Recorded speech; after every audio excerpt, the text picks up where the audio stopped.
బులెటిన్లో మరో breaking news. గురుకులాల్లో సంక్షేమ హాస్టళ్లలో జరుగుతున్న ఫుడ్ పాయిజన్ ఘటనలపై అనుమానాలు పెరుగుతున్నాయి. దీని వెనుక కుట్రకోణం ఉందనే వాదనలు రోజు రోజుకు ఎక్కువవుతున్నాయి. మంత్రులు ఒక్కొక్కరుగా ఈ అంశంపై నోరు విప్పుతున్నారు.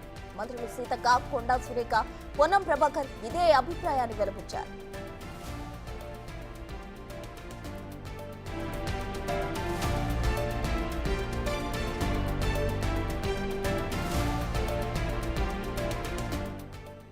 గురుకులాల్లో సంక్షేమ హాస్టల్స్ లో జరుగుతున్న ఫుడ్ పాయిజన్ ఘటనలపై అనుమానాలు పెరుగుతున్నాయి. దీనికి సంబంధించి మంత్రులు కూడా రియాక్ట్ అవుతున్న పరిస్థితి కనిపిస్తుంది. తాజా వివరాలు మా ఇన్పుట్ ఎడిటర్ పవన్ అందించేందుకు సిద్ధంగా ఉన్నారు. పవన్, తెలంగాణ పలు జిల్లాల్లో సంక్షేమ హాస్టల్స్లో ఫుడ్ పాయిజన్ జరగడం, అక్కడ విద్యార్థులు తీవ్ర అస్వస్థతకు గురి కావడం, ఇటీవల కాలంలో వరుస ఘటనలు చోటు చేసుకునే మొన్న శైలజ అనే విద్యార్థిని కూడా తీవ్ర అస్వస్థతకు గురై ఆమె చనిపోయిన ఘటనను అటు దానిపైన కూడా పెద్ద ఎత్తున రాద్ధాంతం జరిగింది. అయితే కొంతమంది అధికారుల నిర్లక్ష్యం వల్లని ఈ ఘటనలు పదే పదే జరుగుతున్నాయి.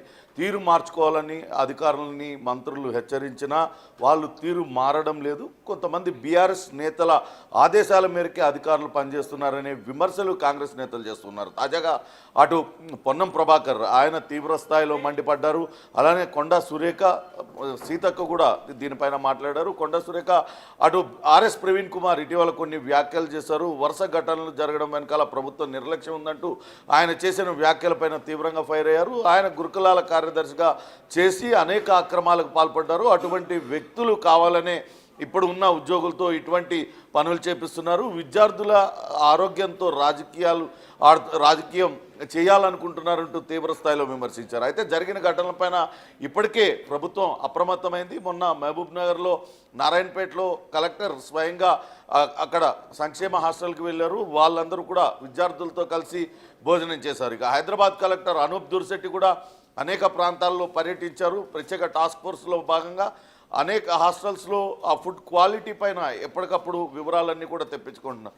విద్యార్థులకు నాణ్యమైన ఆహారం అందించకపోతే కఠిన చర్యలు ఉంటాయంటూ ఇప్పటికే హెచ్చరించారు. ఎవరైనా సరే అధికారులు నిర్లక్ష్యంగా వ్యవహరించినా అధికారుల మాట అటు మంత్రులు చెప్పింది కావచ్చు, ఉన్నతాధికారుల నుంచి వచ్చే ఆదేశాలను పట్టించుకోకపోయినా తీవ్ర స్థాయిలో వాళ్ళపైన చర్యలు ఉంటాయంటూ హెచ్చరించారు. ఇప్పటికే దీనికి సంబంధించి కొంతమంది అధికారులని మొన్న నారాయణపేటలో జరిగిన ఘటన కావచ్చు, అట్లనే శైలజ మృతి ఘటనలో జరిగిన వ్యవహారం పైన ఇప్పటికే అధికారుల నుంచి పూర్తి స్థాయి నివేదిక తెప్పించుకున్నారు. కింది స్థాయి అధికారుల పాత్ర పైన అటు సంక్షేమ హాస్టల్ వార్డెన్లు వాళ్ళ పాత్ర పైన కూడా చాలా స్పష్టమైన ఆధారాలు లభ్యం కావడంతో వాళ్ళందరిపైన కూడా వేటు వేయడానికి రంగం సిద్ధం చేస్తున్నారు.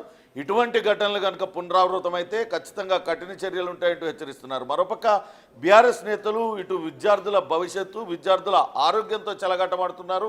కావాలనే బీఆర్ఎస్ నేతలు ఈ మొత్తం వ్యవహారం వెనకాల అధికారులను ఉపయోగించుకొని వాళ్లకు ఆ నాణ్యమైన ఆహారం అందించకుండా నాసిరకం ఆహారం అందించడం, తద్వారా వాళ్ళందరూ కూడా అస్వస్థతకు గురి కావడం, దీని వెనకాలంతా కూడా బీఆర్ఎస్ కుట్ర ఉందంటూ కాంగ్రెస్ మంత్రులు అయితే ఆరోపిస్తున్నారు. ఏమైనప్పటికీ కూడా అటు రేవంత్ సర్కార్ పూర్తిగా ఫోకస్ పెట్టింది.